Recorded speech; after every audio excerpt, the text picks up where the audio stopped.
Welcome to Moments with Marianne. This is your host, Marianne Pastana. And we're here today with special guests, Heather Choate and Marc Johnston. And they're here to share with us High Thrive Marriage Coaching. So does your marriage need a reboot, but you have no idea where to start? Well, today's show's just for you. So Heather Choate was diagnosed with breast cancer while she was pregnant at the age of 29.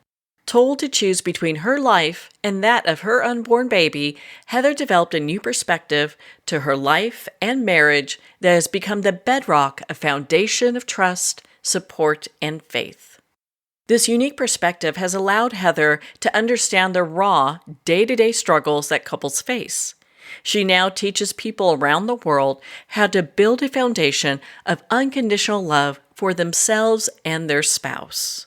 Her business partner, Marc Johnston, has spent the last 15 years helping thousands of clients make real changes in their lives and save their marriages. As a co-founder of High Thrive Coaching, Marc shares his secrets of how to connect with your spouse and restore your marriage even though your spouse is checked out and wants a divorce. So welcome to the show, Heather Choate and Marc Johnston. Thanks, Marianne. Thank you. Excited to be here. What an honor it is to have you both here and to talk about this. Before we dive too much into the coaching, I would love to talk about your book, Fighting for Our Lives. And I think it's such a profound read. I'd love for you to share that with our listeners. So this was a memoir that I wrote, I believe it was about 9 years ago now, about going through breast cancer while pregnant with our sixth baby. And I was diagnosed with an aggressive form of cancer. And typically people with that kind of cancer have a 5% chance of living to year 5. And so going through that and having doctors tell me I needed to abort my baby to save my life. And knowing that for me, that was something it was not the right path for me. And so choosing to keep my baby and overcome that cancer, going through chemotherapy, even while pregnant, going to, multiple doctors and experts, but really trying to listen inward into what my own guidance was. And I'm a person of faith, so guidance from God as well. And to navigate those different challenges is what I share in the book. And it's just really my raw journal entries kind of going through that experience. So it's a very vulnerable experience, but I felt like if it could help anyone else, then I wanted to be able to share it with other people. I found your book, Fighting for Our Lives, to be such an inspiring accounting of what you went through being pregnant, fighting cancer, and here you are today working as part of High Thrive Coaching, where you're helping couples through their marriage. Were there lessons during that time that came up that helped you to become the powerhouse you are in marriage coaching today? Yeah, absolutely. So it definitely pushed the boundaries of all the limits in every way, including my relationship with my husband and having to navigate through some of those things and those different challenges. But seeing that he continued to give me unconditional love, even though I feel like I wasn't really worthy of it or deserving of it, even though I didn't feel like I was measuring up because I wasn't being XYZ. I don't know if any of your audience can relate to this, but I felt like I had to be meeting certain criteria in order to be worthy of love. I needed to be physically attractive, beautiful. I needed to be taking care of the house and the kids. I needed to be a good wife to my husband. And I got to the point where I was none of those things. At least in my opinion, I wasn't any of those things, right? I didn't feel beautiful or attractive. I was big belly with a bald head, right? Going through cancer and chemo, I lost my eyelashes. I lost my breast. I lost my eyebrows. So I didn't feel like the definition of feminine beauty by any means, right? And I wasn't able to take care of the house. And I had people coming to help feed and help clean the house and do things that I was just physically unable to do for certain amounts of time. And I certainly wasn't meeting all my husband's needs or able to be the partner that I felt like I should be in a marriage. And he continued to show me just unconditional love. And that was profound to me to be able to receive that. Meanwhile, as we're going through this entire journey, I saw other marriages struggle and other people that were also going through cancer or other challenges in life really broke their marriage. It was too much for the relationship to handle. And to me, that was a tragedy. And so I wanted to learn, how can we help couples to create this kind of unconditional love in their own marriages and create lasting commitment, lasting fulfillment. And so I came together with Mark several years ago, about I think 7 or 8 years ago now, and we set out to be able to help couples not only just save their marriage from divorce, which is what we specialize in, but to truly thrive in their relationship. So when you started working with Mark, what did that look like? Mark is a business partner, and we had been in contact over several years, and we had this vision of being able to help people. Right? We knew that something needed to change. We realized that divorce rates are on the rise, and more families are struggling. And so we wanted to find a way to be able to help turn around struggling relationships. So we put that together. And over the last 8 years now, we've really refined this process into something that we believe is the best out there. Like, we consider ourselves the ICU for marriages. We take only really extreme cases, and we help turn a relationship around even when the other person isn't willing to work on the marriage with them. So I understand that the marriage coaching that the both of you do helps people find a different sense of understanding and awareness in their marriage. So how is that different than being in therapy? There's a couple different ways in which we differentiate ourselves, both with method and philosophy and approach. So, as an example, like, one of the things that we offer is, because a lot of the times we are dealing with these crisis situations in terms of, like, just services that we provide. We provide a lot more services than a typical therapy office, where we are offering individual sessions, group calls, training videos, worksheets. Beyond that, it's because we focus specifically on, like, a very niche part of the relationship, like these crisis situations. We have a lot more experience than going into, like, a general therapist office. We found that over the years, having a certain approach to these situations has served us very well. So specifically, we tend to focus a lot more on, like, the narrative that's built within a relationship, how people subjectively describe the same situation in different ways, and we work towards, like Heather mentioned, building a better narrative, even as the other person might not be interested in working on the marriage.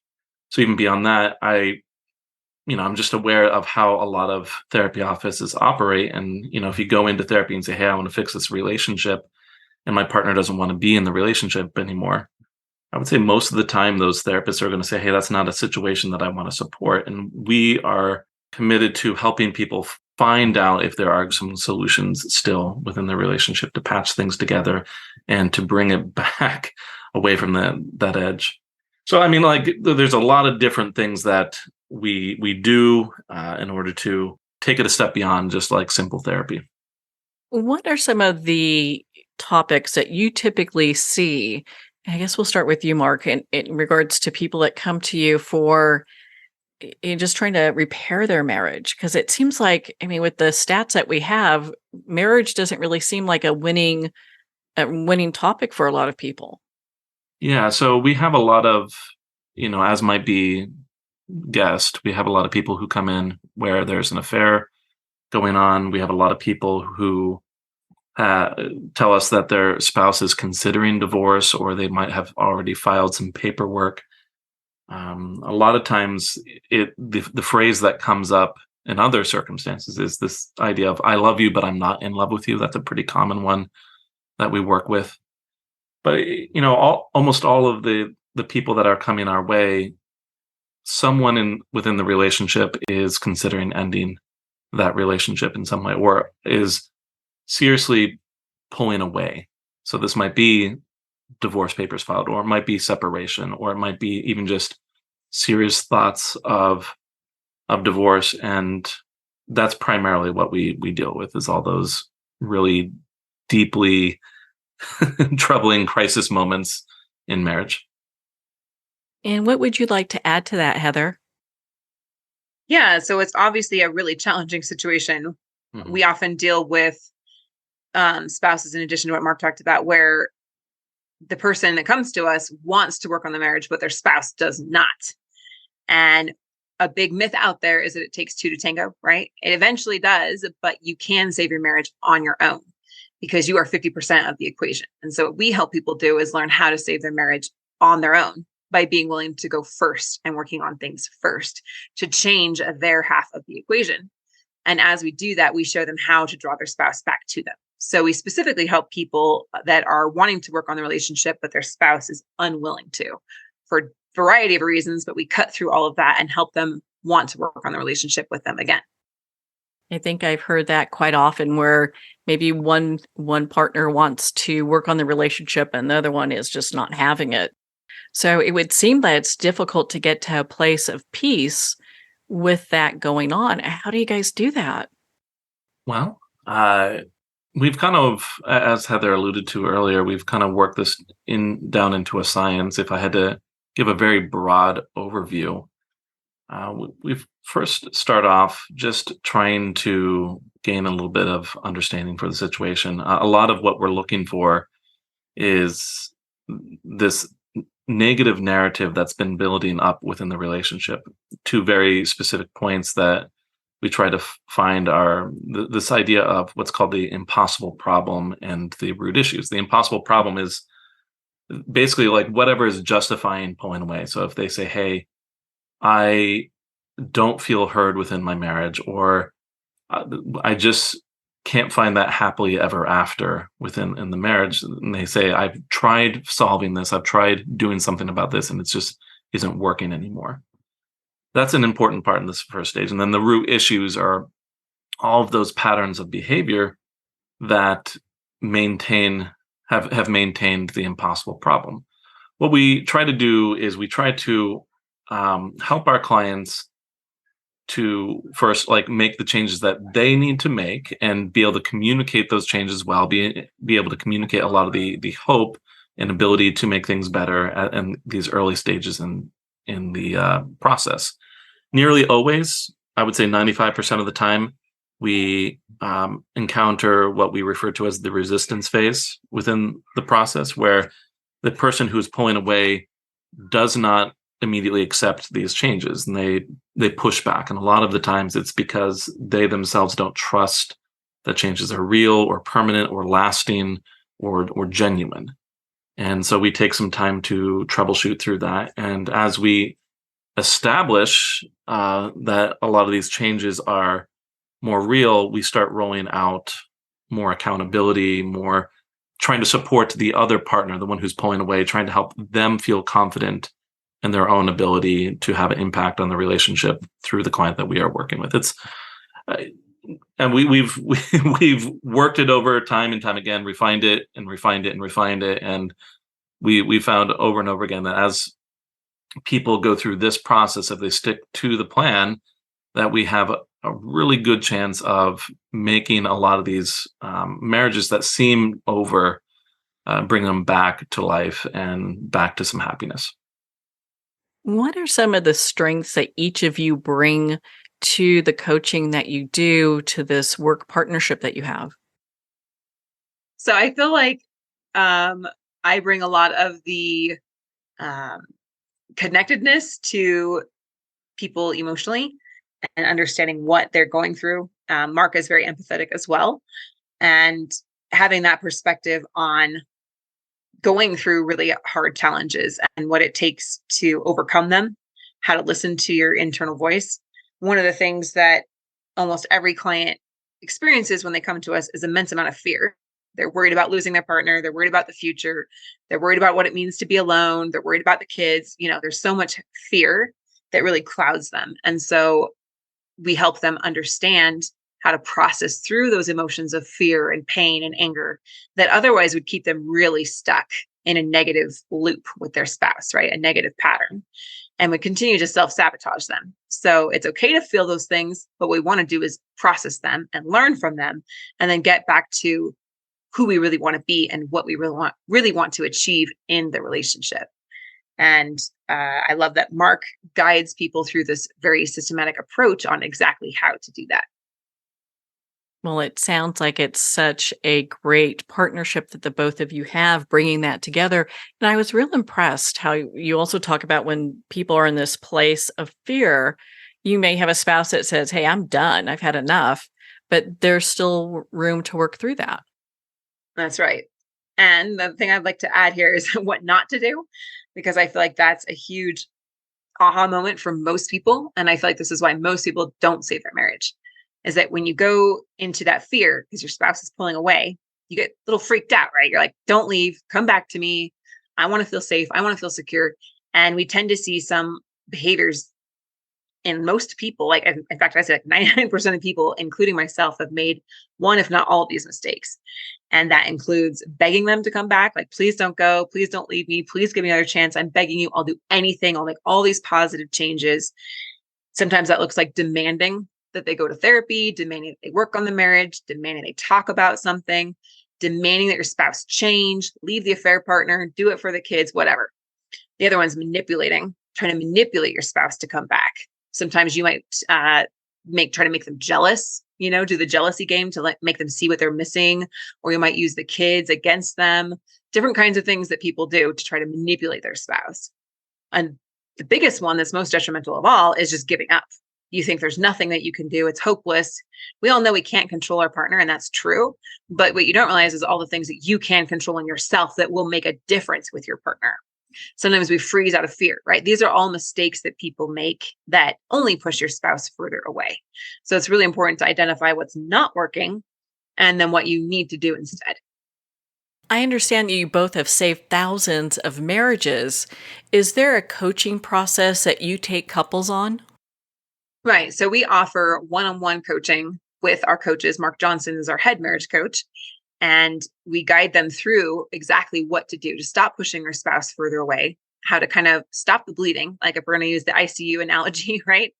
This is, again, what really makes us different from therapy or other, experts out there, is we've got to get things stable. And too often you're trying to push for commitment or connection too soon, right? And so we make things stable in the relationship, stop the bleeding so that then it can get strong enough to heal. We also do an online course that is on our website as well, if coaching is not a good fit or not available to you right now.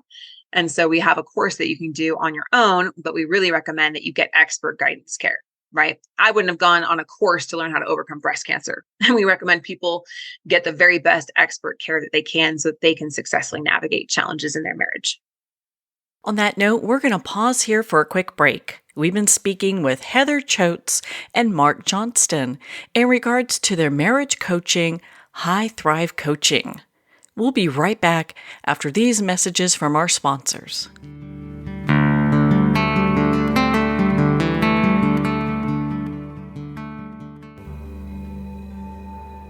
If you want to stop divorce fast, you do not need to waste years in therapy. You do not need to work on yourself, and you do not even have to have your spouse on board. If your spouse wants out, if they're filing for divorce, separation, or having an affair, what you need is a proven process to turn your marriage around. Book a free breakthrough session with us at highthrivecoaching.com/apply. Dr. Richard London, who has 25 years of experience being known as the Man of Steel with the Heart of Velvet, presents the Life Wellness System, The Road to Yes, a mentoring system that brings you to becoming a wellness heir. Imagine having wealth, wellness, love, peace, and spirituality in abundance and balance now. Visit doctorateoflife.com or call 720-213-8021 for a free 15-minute wellness evaluation. Hi, this is Jana Wilson, author of Wise Little One, Learning to Love and Listen to My Inner Child, a best-selling prescriptive memoir in inner child healing. I'm also the founder of the Emotional Healing System. The inner child, simply put, is your feelings, both positive and negative. If you'd like to learn to love and listen to your wise little one, pick up my book at Amazon or visit my website at janawilson.com. It's never too late to have a happy childhood. The first thing you need to know about me is that I love my kids. but they are not my everything. They used to be, but that's when my entire life fell apart. In order to pick back up the pieces, I had to put the love I have for myself before everything else, including my kids. I'm Jessica Dennehy, and I own multiple businesses. I'm a best-selling author, and I have all the strategies that I've used to make my life what it is today. And I'm going to teach you how to do them in my new book, Selfish is a Superpower. So go get your copy today on Barnes & Noble or jessicadennehy.com. Announcing a revolutionary tool for wellness. Scalar Light has the ability to enhance and harmonize your own bioenergies. With Scalar Light, you can get started in just minutes and begin feeling better the very next day. Scalar Light is a remote energy that gently and subtly works with your own body's bioenergies, increases pro-cellular wellness, and enhances your body's immunity. Experience the benefits of Scalar Light. Try a complimentary 15-day experience at scalarlight.com. In your hands lie ancestral patterns. These patterns shape how you think, what you struggle with, and experiences you love, your life pattern. We're going into the latest neuroscience of biological hand analysis, a realm beyond palmistry where science and the soul entwine. Hand analysis is the latest method to transform lifelong patterns. I am Master Hand Analyst Brent Bruning. Join us and visit thepowerinyourhands.com. Pandemonium. Fast forward 20 years. A U.S. president seizes control of all U.S. missiles, the power grid, the banking system, and every computer in America as he hides in an underground bunker. Pandemonium, a captivating sci-fi thriller where a hidden war, psychics, aliens, artificial intelligence, and transcendental love collide with the latest media technology. Pandemonium, live to all devices. Get your copy on paperback or digital. Free sample at getpsychic.org. I'd like to thank Jason Eastwood at Guitarfulness for sharing his inspiring music and talent with us. His music is known worldwide for cultivating atmospheres of harmony, inner peace, and clarity. Visit Jason's website at guitarfulness.com. Join his newsletter, be part of his community, and download his music.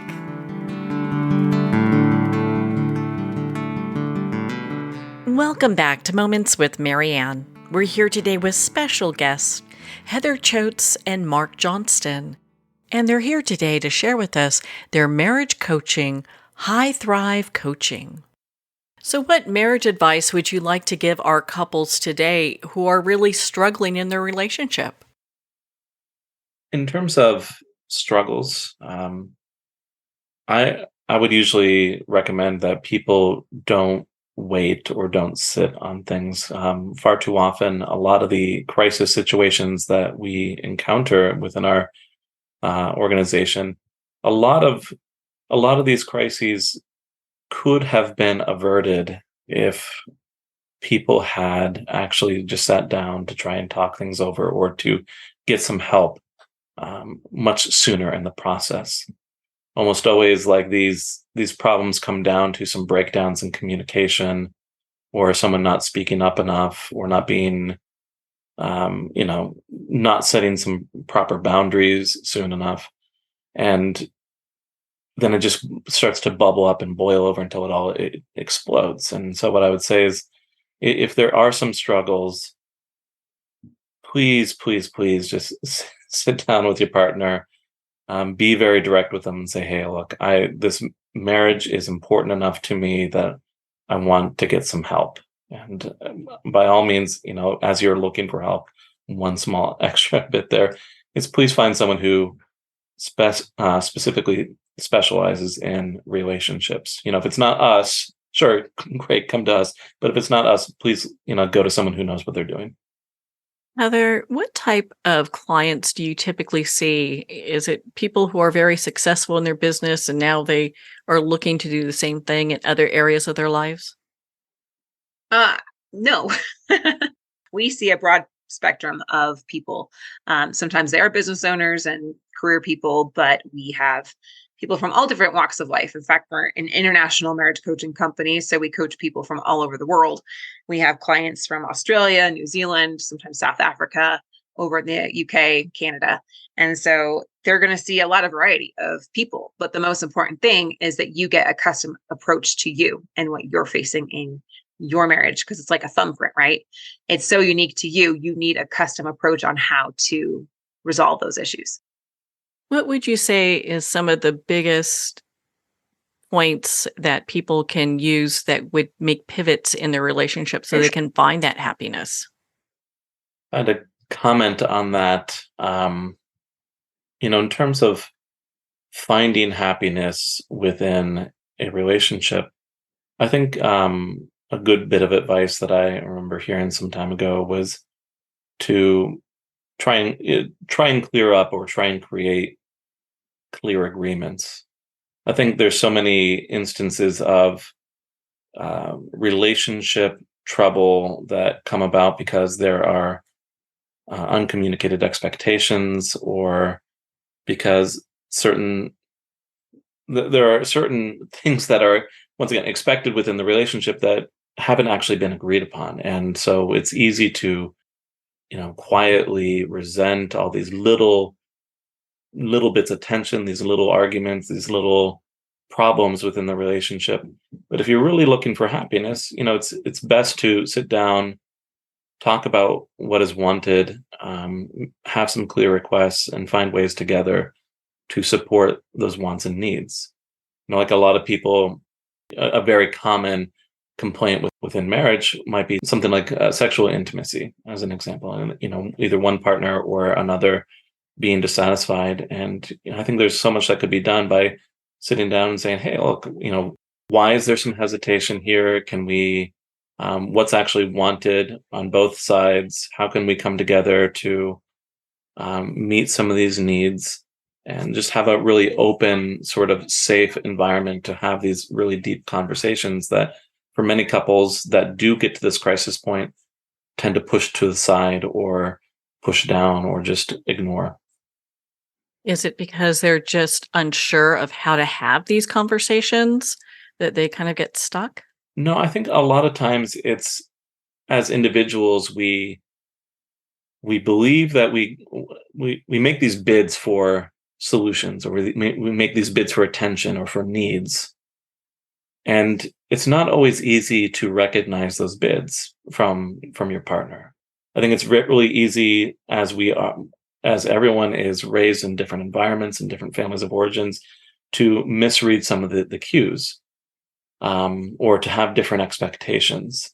So I think a lot of times what happens is someone makes some bids for needs, for some bids for attention or communication, and they become frustrated as those bids are ignored, as they might put it, ignored or pushed down or pushed aside or dismissed, when that might not always be the intention of the partner. But I think this is at the heart of where all this frustration comes from, and why things start to feel impossible, and why couples end up considering the divorce is, after enough times of making these bids and being frustrated, it feels like there's no other solution. There's no other way to handle this other than to pull further apart. So when we look at the coaching that the both of you do, Heather, do you coach both husband and wife together, or are they separate? How do you go about doing that? We actually encourage clients to start on their own, even if their spouse is willing to do it with them, which most often is not the case. I'd say, Mark, you could probably give a better figure, but about 85, 90% of our clients have a spouse that is completely checked out, unwilling to work on the marriage with them, not wanting to come to sessions. And in fact, pushing them to come to do the coaching would be something we would not recommend, because that is only going to push them further away. That would be like putting the pressure on them, and they're only going to want to back away more, which is the opposite of what we want in this case, right? And so we work with one person initially. And then eventually, when the relationship is at a healthy, more stable place, not healthy fully, but, more stable, their partner's willing to talk to them, willing to work on things, even wanting to improve things, that's when we find it appropriate to bring them into the coaching as well. So that's typically how our client's journey works, is that they work with us one-on-one while they're implementing the changes that we give them with their spouse until we assess the situation and we say, okay, now it's appropriate time to bring your partner into it. So that then we can go into maybe some of the deeper issues. We can have some of those, root issues resolved, and then bring the relationship into full healing and balance.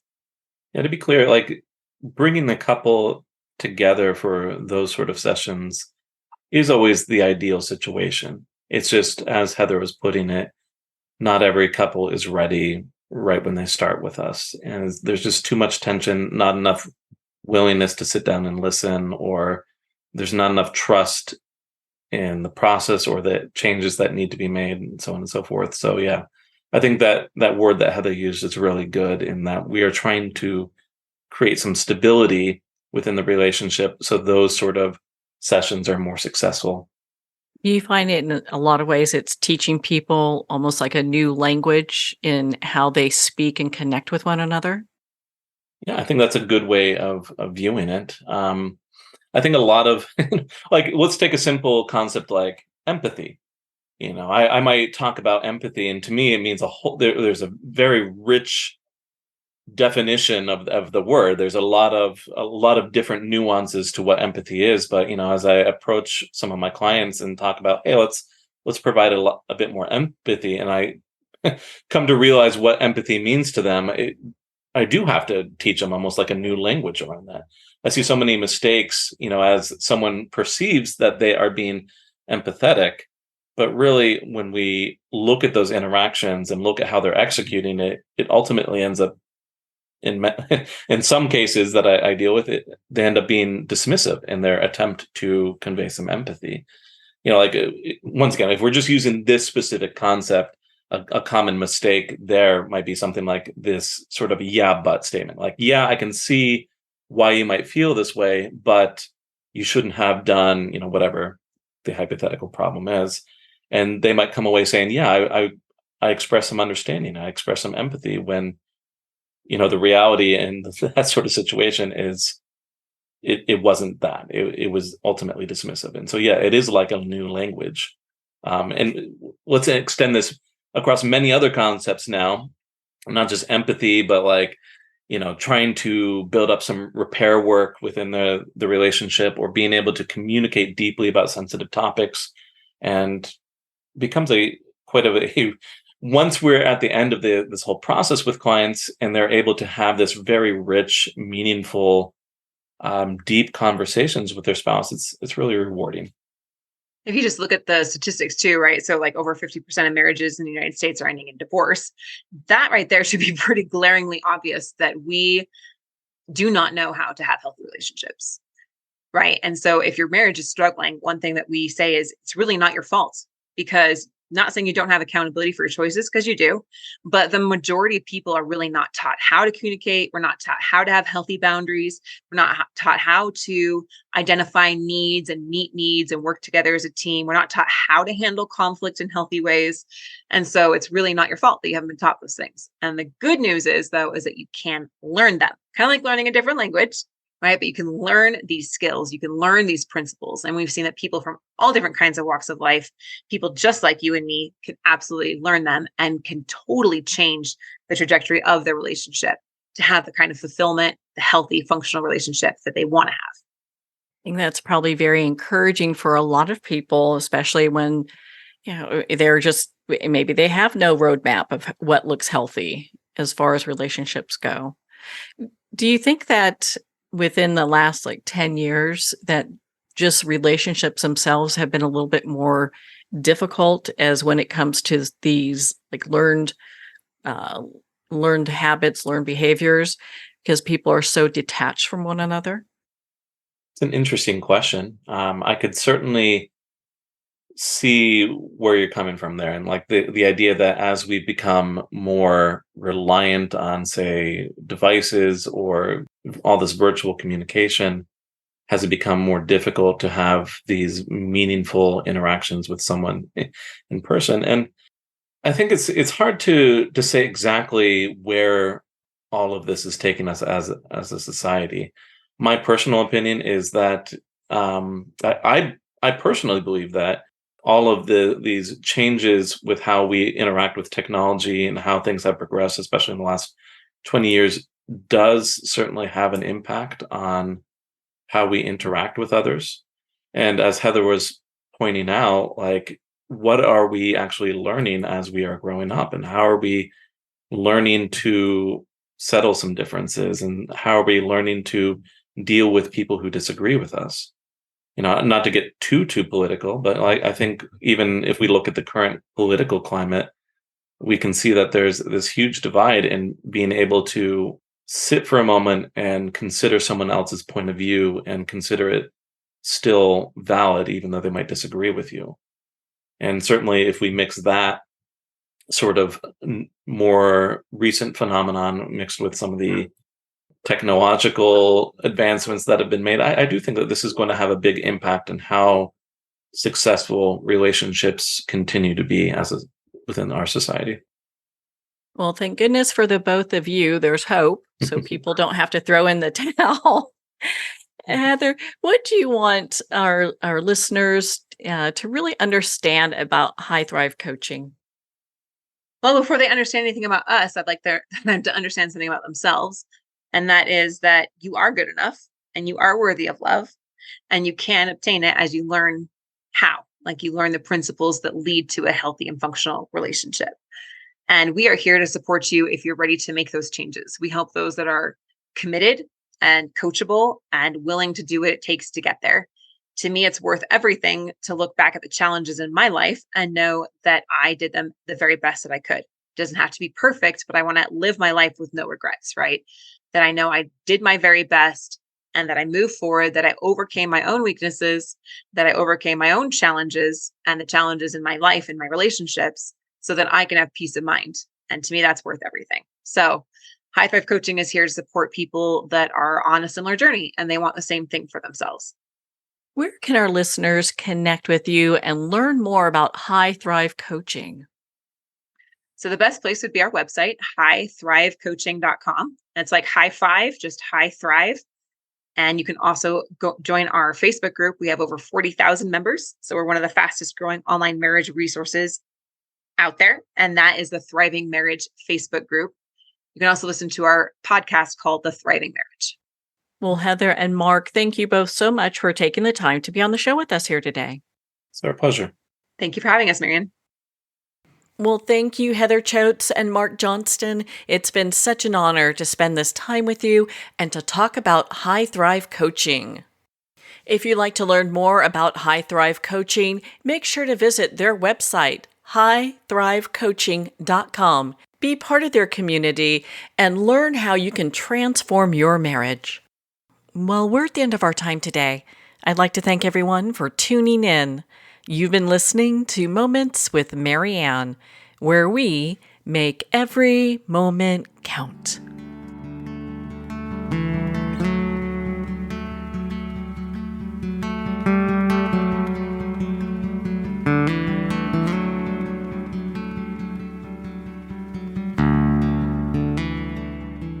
In a single moment, your life can change. Moments with Marianne is a transformative hour that covers an endless array of topics with the best of the best. Her guests are leaders in their fields, ranging from inspirational authors, top industry leaders, and business and spiritual entrepreneurs. Each guest is gifted and a true visionary, a recognized leader in her own work, and while teaching others to develop, refocus, and grow, Marianne will bring the best guest and sometimes a special surprise. Don't miss this. You never know just which moment will change your life forever.